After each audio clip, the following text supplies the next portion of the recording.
Thanks for checking in to a tutorial video offered by the School of Architecture, Planning and Landscape. I'm Sarah, the undergraduate program specialist at SAPL. This video will take you through the use of the diagram format of our BDCI program guide and will include a quick walkthrough of the actual documents at the end. Before looking at the diagram, I recommend that you take a quick read through the instructions on the webpage, which is located right before you click on any of the hyperlinked diagrams. Please note that courses in the diagram are also hyperlinked to relevant course descriptions. As a reminder, these program guides are meant as a recommendation. Students don't necessarily have to follow this guide if they plan on taking more than 4 years to finish their degree and/or taking less than a full course load each semester. Don't worry, you don't need to see all the details on here because I'm going through each section very briefly. If you prefer, feel free to pause the video and pull up your own copy to follow along. When you look at this diagram, the top will tell you which program you're following. While the first 2 years of the BDCI program are the same, regardless of which pathway you pursue, it's best to look at the correct one so that you can plan ahead. The leftmost column shows the various components that you take in your BDCI degree, such as studio courses, visualization, etc. The next 4 columns are each of the years in the BDCI program. I've highlighted the first year column as an example. Each year of the program is split into fall courses to take on the left, and then winter courses to take on the right. When you look at a specific degree component, you can check which courses you need to take to satisfy that component and the recommended semester to take it. Some courses are only offered in the fall or winter semester, so this is a nice guide to check at a glance when and where everything should go. Finally, on the far right, you'll see the legend, graduation requirements, and other relevant details listed, so you can use those as references while you take a look at this diagram. Some of these sections are also hyperlinked to the academic calendar for reference. Now that you've had a bird's eye view of the diagram format, let's now jump to the actual diagrams.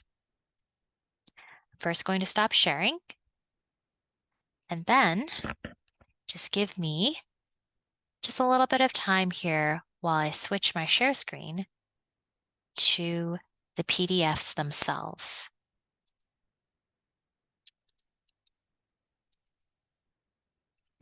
All right, so what you can see on the screen is the BDCI General Program Guide. So as I mentioned, on the left-hand side, you'll see the various degree components, and then you have all the courses listed by each year of the program. One thing to keep in mind is any specific courses are actually hyperlinked. So if you actually click on this, for example, it'll ask if you want to check out this link. And if you open the link, you're going to see here the course description for Design 201. So this is set up for each of the diagrams. So for each of the specific courses, you'll find a course description link. One thing to keep in mind here, we have these Transcaler courses. So these Transcaler studios, you can choose one of the 3. So just pay attention that they're each hyperlinked to a separate course. So just make sure you might need to zoom in to click on them. Another thing to keep in mind, and I've mentioned it earlier, is that these sections are also hyperlinked. So if you were curious about some of these things I mentioned on the side here, for example, your graduation requirements, you can actually click on it and it'll take you to the academic calendar where you can look at the program details for that specific pathway. So here you're going to see graduation requirements, and here you can actually click through to see what those requirements are. It'll be the same as what's on the diagram, but this is another way to view it.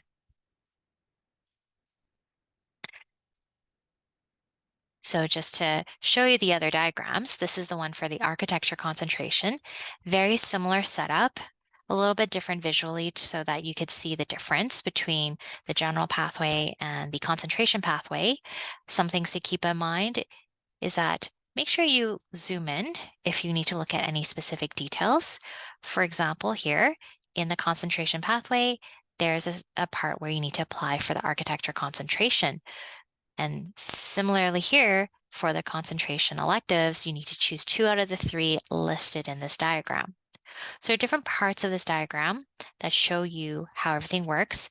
And as I mentioned before, these sections are generally hyperlinked so that you can look at more information related to that piece of the diagram.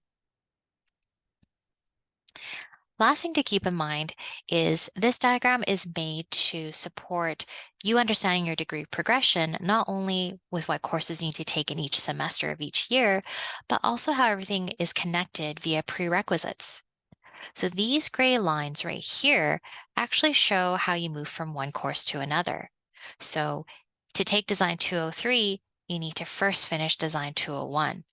So if you follow that logic, for example, if you want to take Design 406, you know that you need to take all of these courses prior to get to this part. And one thing to keep in mind is prerequisite courses must be completed at a C- or higher before you can move on. Similarly, right here, this might be a little bit confusing, but if you look at the computational design or data science component of your degree, you'll see here that these are the courses you have to take. This is a prerequisite to this course. Likewise, Data 201 is a prerequisite for you to take Data 311, and you'll see here that Computer Science 217 is a prerequisite for both Data 311 and Computer Science 219. So I recommend that you take a look through at these little parts of the diagram, look at how the prerequisites work, look at how everything ties in together. And if you have any questions about how all of this puts together for your progression, you can always connect with me or a SAPL advisor for additional support, and we can navigate this together. And this ends our walkthrough.